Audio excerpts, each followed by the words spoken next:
جوانی کے جوش میں محبت کی تھی اس نے، وہ دل کی شہزادی تھی، اسے زمانے کے فریب کا کیا علم تھا۔ وہ 5 وقت کی نماز ادا کرتی تھی۔ مجھے اس سے محبت ہو گئی، میرا نام ہاتھ پہ وہ لکھتی تھی مہندی سے۔ اس نے ایک بار مجھے مصلی اور تسبیح بھی دی تھی اور کہنے لگی، نکاح کے بعد پہلی رات یہ منہ دکھائی میں لوں گی۔ میں مسکرایا کہ عجیب لڑکی ہو تم، کیسا گفٹ دیا؟ وہ مسکرانے لگی، ارے پاگل، یہ میری محبت کی نشانی ہے، تمہارے پاس مجھے یاد ہے۔ میں نے مذاق میں کہا تھا، تم کتنی محبت کرتی ہو مجھ سے؟ وہ کہنے لگی، آزما کر دیکھ لو۔ میں نے میسج کیا، اچھا ایسا کرو کہ اپنا ہاتھ چلا کر دکھاؤ۔ میں تو مذاق کر رہا تھا۔ رات کے 1 بجے وہ مسکرائی، پاگل، بس اتنا سا کام؟ مجھے لگا تھا کہ جیسے کہو گے شہزادی مر کے دکھاؤ، تو خدا کی قسم میں دوسرا سانس بھی نہ لیتی۔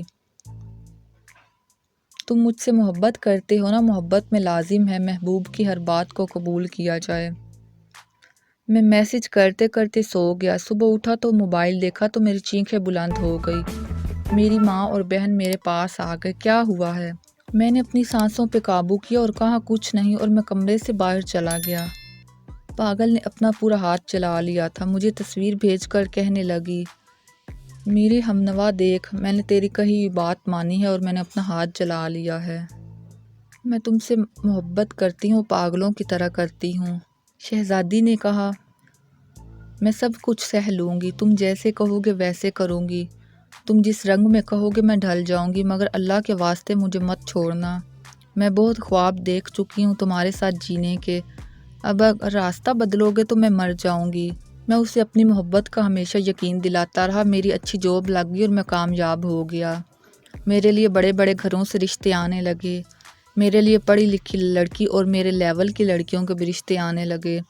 پھر ایک دن یوں ہوا کہ میں بے وفا ہو گیا اور میں نے ایک ڈاکٹر لڑکی سے شادی کر لی۔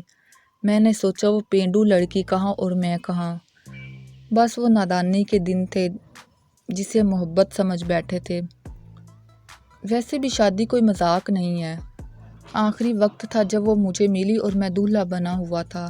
اس کا گھر ہماری گلی میں ہی تھا۔ وہ دروازے میں کھڑی تھی اور مسلسل مجھے دیکھے جا رہی تھی۔ وہ شاید کچھ کہنا چاہتی تھی۔ سب محلے کی عورتیں مجھے اپنے دروازے کے سامنے روک کر پانی پلا رہی تھی۔ جب اس کے گھر کے سامنے میں پہنچا تو اس نے پانی کا گلاس آگے بڑھایا۔ اس کا ایک ہاتھ بالکل ختم ہو چکا تھا، جلا ہوا۔ ہاتھ آگے بڑھا کر بولی اور مسکرائی۔ میں اس سے نظریں نہیں ملا پا رہا تھا۔ اس کے ایک ہاتھ میں وہی مصلی اور تسبیح تھی۔ کچھ عرصہ گزرنے کے بعد میں نے اس کو میسج کیا، ہیلو شہزادی، کیسی ہو؟ ایک پل میں جواب آیا، میں ٹھیک ہوں، آپ کیسے ہو؟ میں رونے لگا، شہزادی مجھے معاف کر دو۔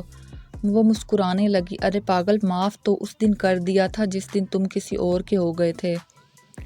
میں نے اسے بتایا، اللہ نے مجھے بیٹی دی ہے، وہ بہت خوش تھی، مبارک ہو، اللہ اس کے نصیب اچھے کرے۔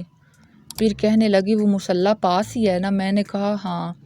وہ خاموش ہو گئی۔ کچھ لمحے خاموش رہنے کے بعد اس کی آواز کانپنے لگی، بہت درد ہوتا ہے، بہت درد، اب جانتے ہو مسکراتی بھی ہوں تو دکھاوے کے لیے۔ جب مجھے کوئی کہتا ہے کہ میرا یقین کرو میں ڈر جاتی ہوں۔ کئی دن پاگلوں کی طرح میں سہمی رہتی ہوں۔ دیکھنا پاگل، تیرے وعدوں نے کتنا ظلم ڈھایا ہے مجھ پہ۔ کہا تھا نا بہت خواب دیکھے ہیں۔ وہ مسکرائی، اللہ تم کو دنیا کی ہر خوشی دے۔ اس کا نمبر ہمیشہ کے لیے بند ہو گیا۔ آج میں سوچتا ہوں کہ کیا میں بخشا جاؤں گا کسی معصوم لڑکی کے دل کے ساتھ کھیل کر اور بدل جانے کے بعد۔